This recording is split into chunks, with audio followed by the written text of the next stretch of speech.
Welcome back to the channel. Today I'm going to show you what we put in our garden boxes at the beginning of every season before we plant or sow our seeds. Right here after my new intro on Drink, Smoke, Build.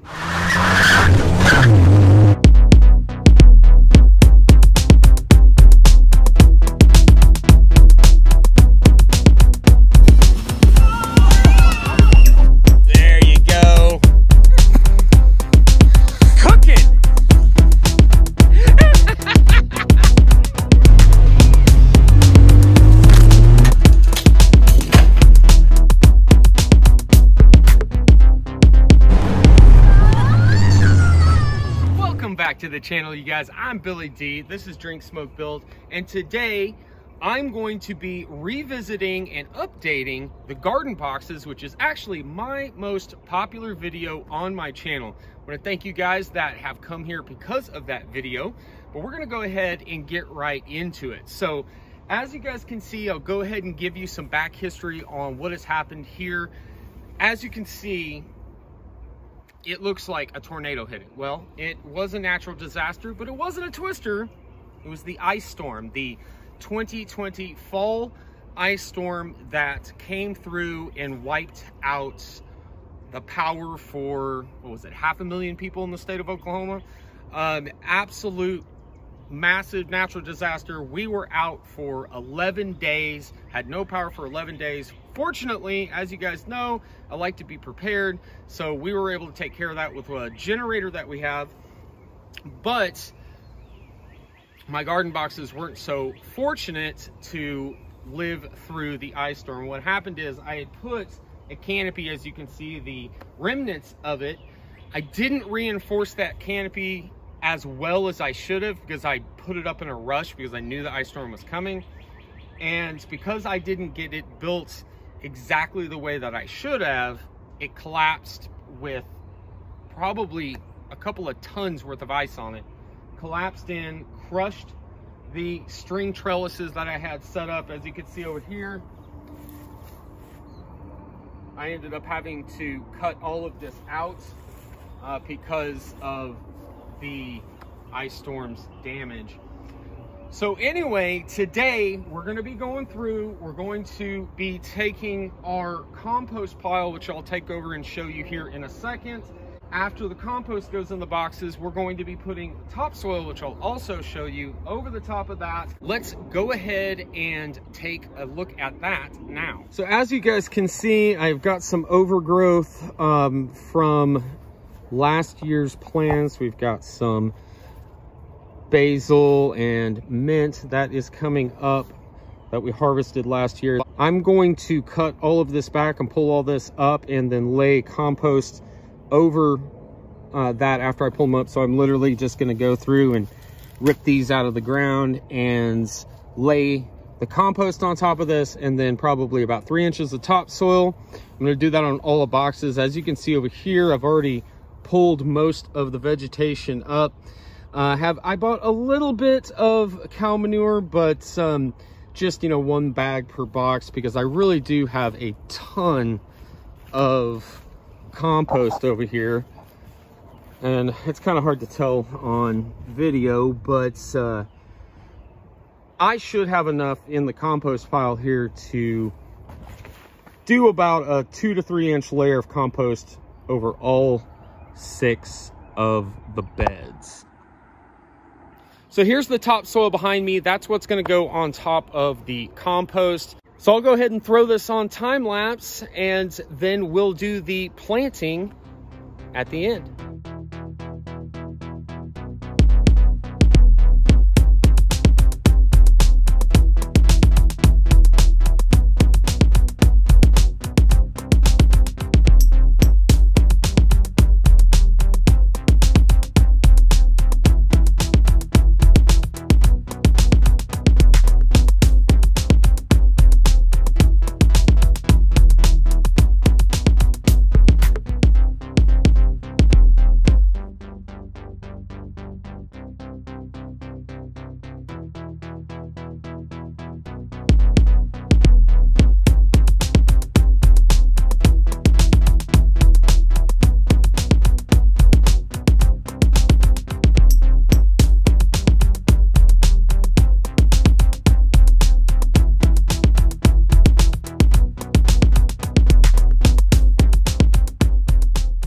guys, so we're all finished up. We've got all of the topsoil that I'm gonna put in the boxes over the top of the compost that we got in there.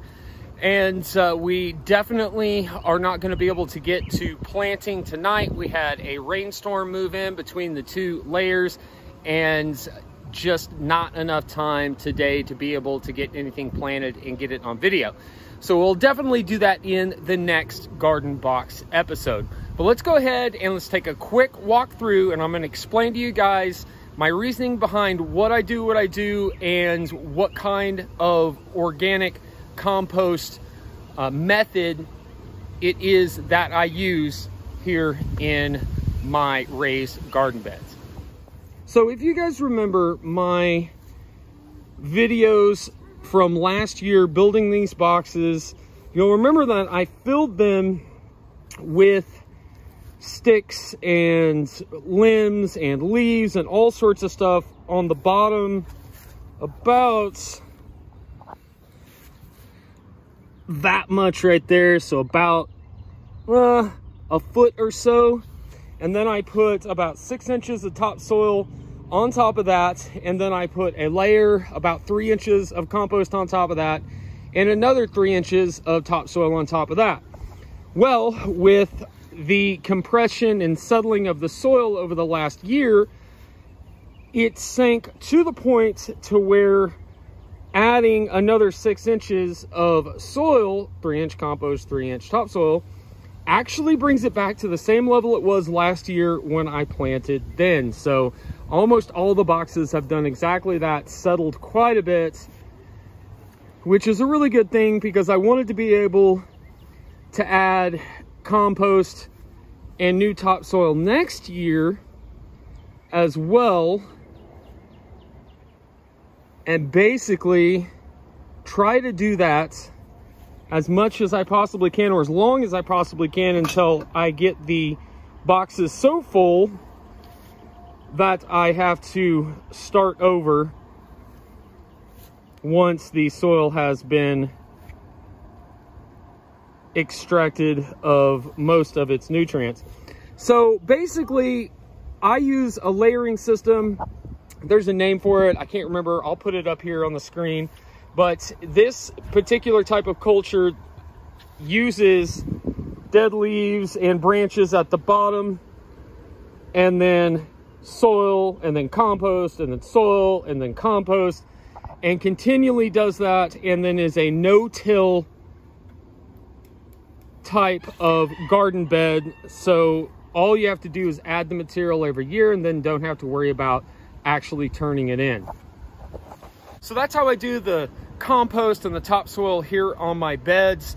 A lot of you are probably wondering what I put in my compost. Well, we put pretty much everything that we have here on the property, and what we have leftover wise, that's all organic, we put into our compost. So we're talking food scraps and vegetable scraps and the chicken poop from the chickens and chicken shells, and or egg shells I should say, and the shavings from the pine shavings that go in the chicken coop, and the bedding and whatnot. Now, a lot of you'll say, oh, you shouldn't put that in your compost, that pulls out all of your nitrogen. And yes, that's actually true, but when you have such an abundance of nitrogen from the massive amount of chicken poop that we get, I actually need something to balance that. Because the first year that I did this in my other bed with the chicken poop, we just put the straight chicken poop in without the shavings, and it absolutely nitrogen burned the crap out of all of my vegetables.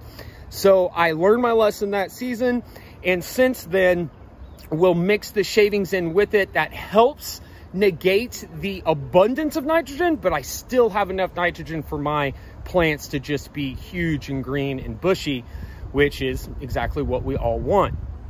So yes, pine chips and compost can be a bad thing. It can pull the nitrogen out of your soil, but if you have an excess of nitrogen to begin with, it's not a bad idea to include those in your compost. So besides that, grass clippings, the chicken poop, the bedding from the chicken coop, and all the table scraps and anything else organic we can get our hands here on the property, is what we use in our compost. Truly an all-inclusive compost, and it's worked really well for me over the last 10 years and the different things that I've grown. So going to continue to use that method in the future. And as you guys saw, I did actually use some cow manure this year just to kind of give it a little more oomph, and added 1 cubic foot. I think maybe it's, yeah, I think it's 1 cubic foot that was in those bags. I added 1 per box, as you saw earlier in the video. So that's it, guys. That's what I do with my garden boxes every year. This is the way that I do my compost, do my soil. In the next garden box episode, we will most definitely talk about the plants that we're going to be putting in here and what we're going to be sowing seed-wise into the ground. Much love, you guys. Thank you for sticking around. Don't forget, mashy on that subscription button, mashy on that like button. Comment below, tell me what you like, tell me what you didn't like, tell me what you want to see in the future. Much love, you guys. Billy D from Drink Smoke Build, sweating on out of here. Much love, you guys. Peace.